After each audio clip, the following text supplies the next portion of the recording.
Hello viewers, क्या आप लोगों ने भी literacy and non formal basic education department में जो टीचिंग की सीट्स अनाउंस हुई थी, इस पर अप्लाई किया है और आप इसके इंटरव्यू की तैयारी करना चाहते हैं।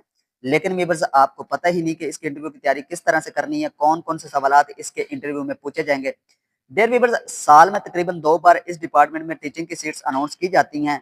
बहुत ज़्यादा लोग इस पर अप्लाई करते हैं, लेकिन तकरीबन 90% लोग इसके इंटरव्यू में फेल हो जाते हैं।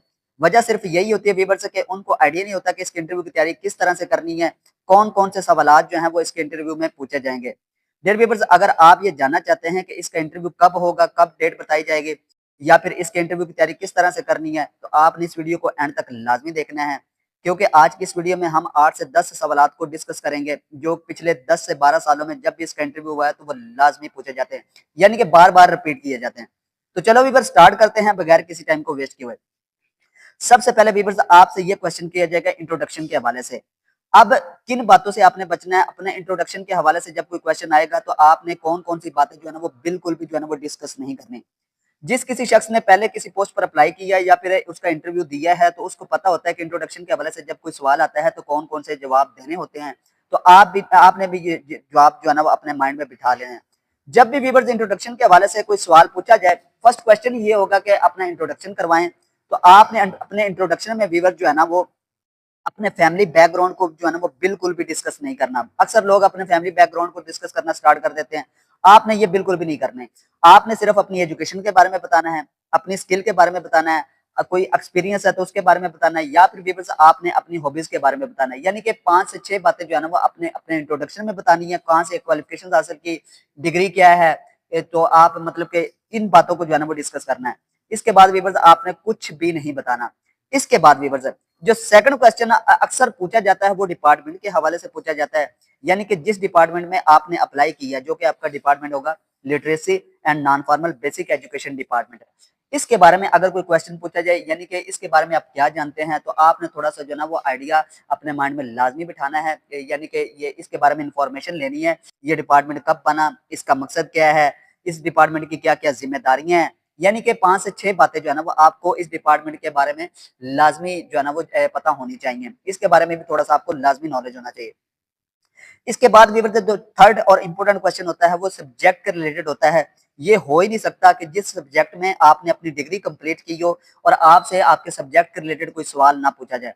फॉर एग्जांपल, अगर आपने मैथ, केमिस्ट्री, फिजिक्स, बायो में या फिर इंग्लिश में अपनी डिग्री कंप्लीट की है, इसके बारे में कोई क्वेश्चन आ जाता है कि कहाँ से की है, कब की है, आप अपनी डिग्री के बारे में क्या इन्फॉर्मेशन हमें दे सकते हैं, यानी कि क्या जानते हैं। अगर फॉर एग्जांपल आपने अपनी डिग्री इंग्लिश में कंप्लीट की है, आपसे direct, indirect, active voice, passive voice के बारे में कुछ सवाल पूछा जा सकता है, किसी पोएट का नाम पूछा जा सकता है या फिर किसी सेंटेंस स्ट्रक्चर के बारे में पूछा जा सकता है। तो आपको अपने सब्जेक्ट के बारे में जो है ना वो मुकम्मल इन्फॉर्मेशन होनी चाहिए। इस चीज़ की जो है ना वो आपने अच्छे तरीके से तैयारी करके जानी चाहिए। अगला सवाल बताने से पहले व्यूअर्स मैं आपको थोड़ी-सी इन्फॉर्मेशन देना चाहता हूँ कि इस सीट पर बहुत ज़्यादा लोगों ने अप्लाई किया है। अब कुछ लोग ये सोचते होंगे कि जब इसके इंटरव्यू की डेट जो है ना वो आ जाएगी तो हर बंदे को जो है ना वो इन्फॉर्म किया जाएगा, तो ऐसा व्यूअर्स बिल्कुल भी नहीं होगा। सिर्फ उन्हीं लोगों को जो है ना वो कॉल या फिर मैसेज रिसीव होंगे जिनका नाम जो है ना वो शॉर्ट लिस्ट में आएगा। बाद में जो है ना वो लोग बार-बार मैसेजेस करके पूछते हैं कि सर हमने इस पोस्ट पर अप्लाई तो किया था, लेकिन हमें जो है ना वो कोई भी कॉल या फिर मैसेज रिसीव नहीं हुआ। क्या हम जो है ना वो सिलेक्ट नहीं हो पाएँगे? क्या हमें बाद में कोई मैसेज रिसीव होगा? तो एक बारी मैसेज रिसीव होते हैं जब इसके इंटरव्यू की डेट बता दी जाती है और सिर्फ उन्हीं लोगों को मैसेज या फिर कॉल की जाती है जिनका नाम जो है ना वो व्यूअर्स शॉर्ट लिस्ट में आ जाता है। जिनका नाम शॉर्ट लिस्ट में नहीं आता उनको किसी भी किस्म का जो है ना वो कॉल या फिर मैसेज नहीं सेंड किया जाता। तो आप लोगों ने बिल्कुल भी परेशान नहीं होना।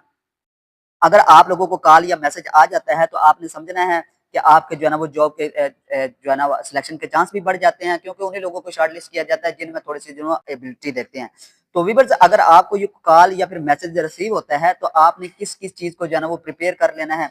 सबसे पहले व्यूअर्स आपने ओरिजिनल जो है ना वो डॉक्यूमेंट्स जो है ना इनके एक सेट तैयार कर लेना है। 2 कर लें, 3 कर लें, ये आप पे डिपेंड करता है। लेकिन अगर आपको कॉल या फिर कोई मैसेज आ जाता है कि फलाँ तारीख को, फलाँ डेट को, फलाँ जगह पे आपका इंटरव्यू है, तो आपने व्यूअर्स अपना ओरिजिनल सीएनएसी, अपना डोमिसाइल, अपनी क्वालिफिकेशंस के रिलेटेड जो भी डॉक्यूमेंट्स हैं, इनके जो है ना वो 1 से 2 सेट तैयार करके रख लेने हैं, ताकि किसी भी किस्म की जो है ना वो अगर कोई डिमांड करें आपकी डिग्री के हवाले से, किसी डॉक्यूमेंट्स के हवाले से, डोमिसाइल के हवाले से या फिर सीएनएसी के हवाले से, तो ये ना हो कि उस वक़्त जो है ना वो आपके पास मौजूद ही ना हो।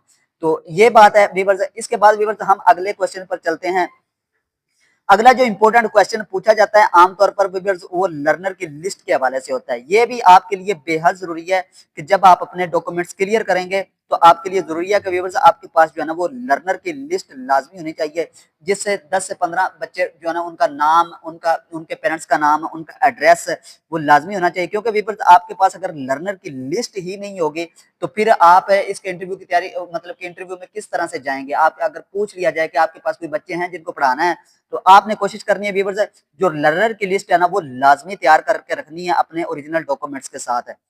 इसके बाद व्यूअर्स वो आपसे ये क्वेश्चन कर सकते हैं आप इस पोस्ट पर एज अ टीचर क्यों काम करना चाहते हैं।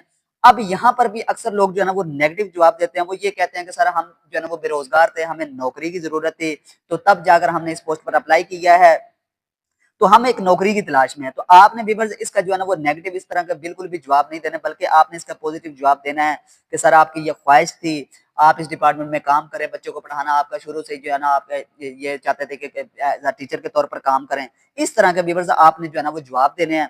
आपने ये नहीं बताना कि आपको नौकरी की जरूरत थी या आपको पैसों की जरूरत थी, आपके माली हालात जो है ना वो ठीक नहीं थे। ये इन बातों से व्यूअर्स आपने लाजमी बचना है। इसके बाद व्यूअर्स कौन सा सवालात पूछे जा सकते हैं, शरह ख्वानगी के हवाले से क्वेश्चन किए जा सकते हैं। शरह ख्वानगी क्या होती है, आपने इंटरनेट से व्यूअर्स इसके बारे में कंप्लीट इन्फॉर्मेशन लेनी है। शरह ख्वानगी क्या होती है, आपको जो है ना वो बहुत ज्यादा इन्फॉर्मेशन मिल जाएगी। अगर इस किस्म का कोई सवाल पूछा जाए कि आप शरह ख्वानगी के बारे में बताएं तो आपको व्यूअर्स कंप्लीट आइडिया होना चाहिए कि शरह ख्वानगी क्या होती है।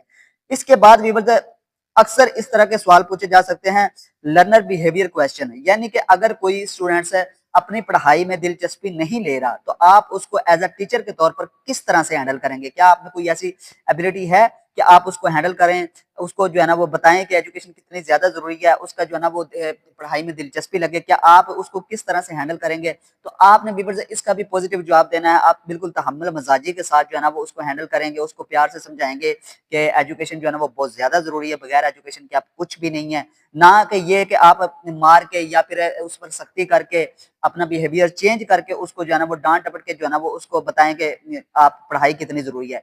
इस तरह के व्यूअर्स जवाब से आपने बिल्कुल बचना है। आपने बिल्कुल जो है ना वो पॉजिटिव जवाब देना है। उनको लगे कि बंदा जो है ना वो जो सामने इंटरव्यू दे रहा है वो बहुत ज्यादा काबिल है, कॉन्फिडेंस है इसमें, ये बच्चों को अच्छे तरीके से हैंडल कर सकता है, तो लिहाजा इस पोस्ट पर इसको लाजमी सिलेक्ट करना चाहिए। ये व्यूअर्स अब आप पे डिपेंड करता है कि आप कितने कॉन्फिडेंस के साथ जो है ना वो इंटरव्यू में की तैयारी करते हैं या फिर इंटरव्यू के सवाल का जवाब देते हैं। ये सिर्फ और सिर्फ आप पे डिपेंड करता है। मैं ये नहीं कहता कि जो सवाल मैं आपको बता रहा हूँ सिर्फ वही पूछे जाएंगे, लेकिन व्यूअर्स कुछ ना होने से तो बेहतर है ना कि आपको कुछ आइडिया हो कि इसके इंटरव्यू की तैयारी में कौन कौन से सवाल पूछे जाएंगे। क्योंकि ये जो जो आज का जो लेक्चर मैं आपको दे रहा हूँ ये व्यूअर्स वो सवाल है, जब भी कोई इंटरव्यू हुआ है इस डिपार्टमेंट में टीचिंग की पोस्ट पर है तो अक्सर जो है ना वो टीचर्स से यही सवाल पूछे गए हैं। इसके बाद वो व्यूअर्स आपके जो है ना वो ये पूछा जा सकता है कि इस माहौल में मतलब कि हम आपको जो है ना वो जगह प्रोवाइड नहीं कर रहे, आप खुद जो है ना वो स्कूल बनाएंगे, हम सिर्फ जो है ना वो फर्नीचर्स वगैरह देंगे या फिर जो जो चीजें बुक्स वगैरह देंगे, तो बच्चों का डेटा भी आपने खुद कलेक्ट करना है। क्या आपके लिए व्यूअर्स इस मतलब कि वो ये पूछ सकते हैं कि आपके लिए ये मुश्किल नहीं होगा अपने फैमिली को मैनेज करने में, यानी कि आपकी फैमिली को कोई मुश्किल तो नहीं होगी कि अगर आप अपने घर के अंदर कोई स्कूल बनाते हैं या फिर आप अपने मोहल्ले में कोई स्कूल बनाते हैं, मतलब कि इतनी ज्यादा हम आपको जो है ना फैसिलिटीज प्रोवाइड नहीं कर रहे, तो आप इसको किस तरह से मैनेज करेंगे, किस तरह से इन चीजों को हैंडल करेंगे। तो व्यूअर्स आपने बड़े ही जो है ना वो कॉन्फिडेंस के साथ कहना है कि आपको कोई मसला नहीं है, आपने तमाम चीजों को हैंडल कर लिया है, आगे जो होगा वो भी इंशाल्लाह ताला अच्छे तरीके से हैंडल करेंगे। बच्चों की लिस्ट भी आपने तैयार कर ली है, स्कूल भी आपने मैनेज कर लिया है, जगह भी आपने मुकम्मल तौर पर, फैमिली को भी कोई जो है ना वो मुश्किल नहीं है। इस तरह के व्यूअर्स आपने जवाब देने हैं।